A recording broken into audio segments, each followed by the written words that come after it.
May gusto ka bang sabihin sa taong mahal mo? O sa taong nang iwan sa'yo? May gusto ka bang pasalamatan? Hanggang ngayon ba, may galit pa rin dyan sa puso mo? O may mga bagay ka bang talagang pinagsisihan?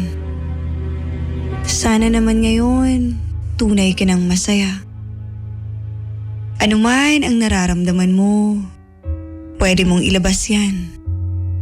Ibahagi ang kwento ng iyong puso.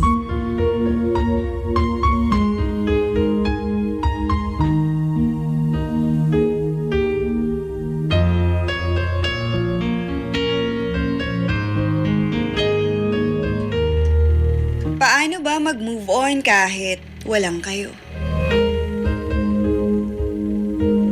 Pinapaniwala mo yung sarili na tapos na. Pero paano mo tatapusin yung wala naman talagang umpisa? Kung para sa kanya, wala naman talaga. Pero para sa'yo, meron dahil assuming ka. Nagtatawanan, naghaharutan, may date pa kayong nalalaman. Laging nagkakamustahan. Kaso, ano ka nga ba? May label ba yan? Paano kung ikaw lang pala ang nakakaalam?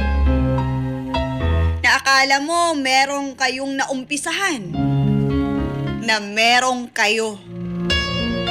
Na sa puso niya meron kang karapatan?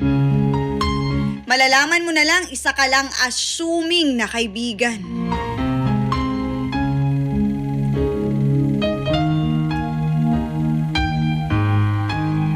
Marami ang nahuhulog ng walang sumasalo. Masakit sa maling pagkakataon at tao. Yung sakit na nararamdaman mo, kusa mo yung ginusto at binuo. Pero paano ka mag-move on? Wala naman kayong break up. Oh, come on. Paano mo iiyakan maghapon kung sa simula pa lang isa ka lang palang option? Maraming paraan naman talaga. Hindi ka aso para habul-habulin mo siya. Merong mga bagay na dapat may distansya. May mga taong kailangang iwan mo na.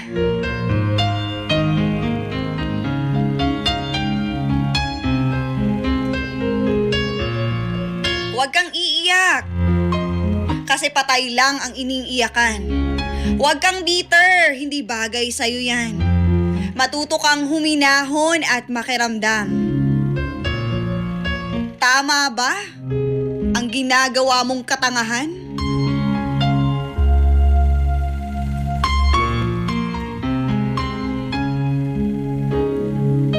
Madaling mahulog at mabigo.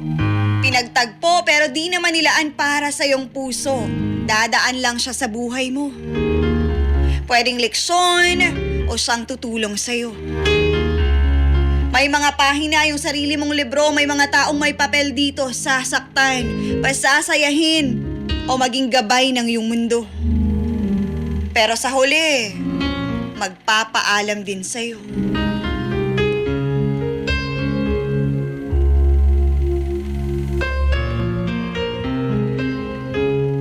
Puno ng sorpresa ang buhay. May mga bagay na dapat hinihintay. May mga taong hanggang dun lang sa gitna ng iyong paglalakbay. Kaya matuto kang mag-move on sa mga walang label na bagay. Paano nga ba mag-move on kahit walang kayo?